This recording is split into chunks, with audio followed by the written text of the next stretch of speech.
If we live in a house, we have all had the opportunity to have repair and servicemen in our home. Although they are not there very long, we are given the opportunity to connect with them in some way. We always gave each one a cold or hot drink, friendly conversation, and prayed for an opportunity to share. We usually sent them away with our testimony book and music album. Some were very interested and appreciative, and some were just polite, but they all heard about Jesus. For the others who came here on a regular basis, we moved more slowly. One day, our car in the garage would not start. The serviceman had to charge the battery. In a few days, when it did not work again, he returned to install a new battery. A week later, he returned because of the starter. Now it became obvious to us that this was not about the car. So yes, we were able to be hospitable and share the good news.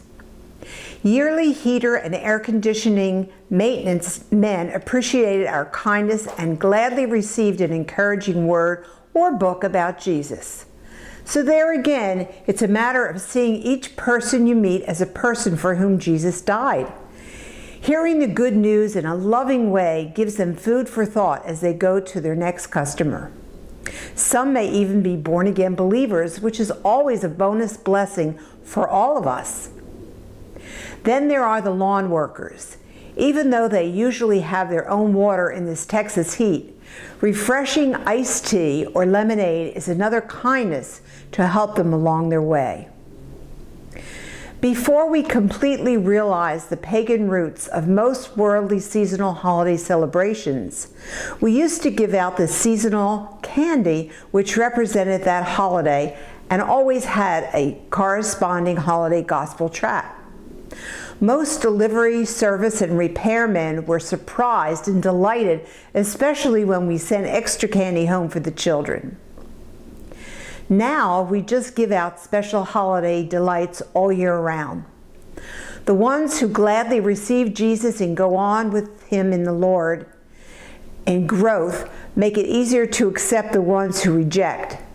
So look for those quick encounters with people as opportunities to share this awesome love that they need so desperately. Another suggestion for those who serve you in restaurants. We often ask our server if there is anything he or she would like us to include in our prayer before our meal. After recovering from the shock, they always had something for which they wanted prayer. So naturally, that piques their interest in our attentiveness to them as individuals, and conversation becomes very natural. Please make sure you leave them a generous tip. Spreading love, joy, and the good news is truly a delightful way to live. See you next time.